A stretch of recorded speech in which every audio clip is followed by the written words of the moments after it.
Scotland's whisky industry is preparing to launch a new plan to protect precious peatland, finds Sandra Dick.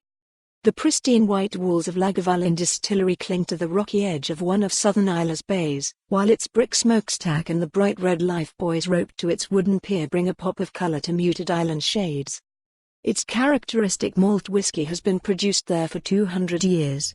Made from just barley, water and yeast, it's the magical fourth ingredient, the result of thousands of years of dreich weather, decayed island moss, flowers and grasses, that makes Lagavulin and Islay's other peaty malts recognized the world over. Left to smoulder so its grey-purple reek can gently infuse the barley, Islay's rich peat is key to its powerful whiskies' intense love it or hate its smokiness. Over coming weeks burn celebrations will see countless drams poured in a nationwide toast to the bard. Many, like Lagavulin, will be infused with that pungent peaty edge, taking drinkers on a sensory journey to wind-lashed west coast islands, roaring fires, macaw flowers and acres of wild moors.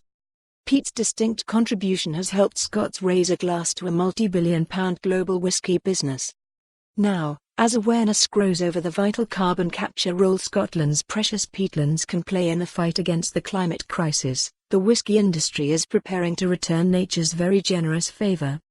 Later this year the Scotch Whisky Association will unveil its new Scotch Whisky Environmental Strategy, showcasing efforts by the industry to help tackle climate change and laying down targets for the future.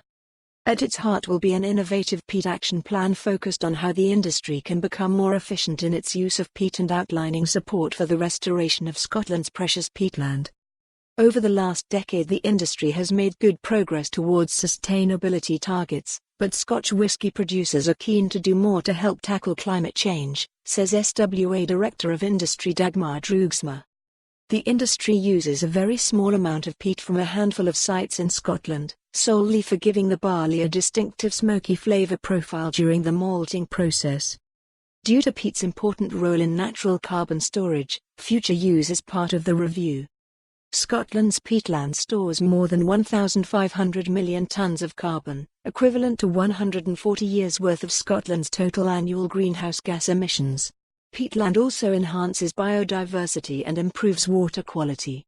Left undisturbed, it acts as a natural CO2 sponge, absorbing around 4 times more than the equivalent area of forest.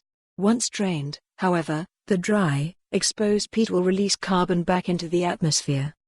Although the entire Scotch whisky industry's use of peat equates tea. For more on this story, visit the news article link.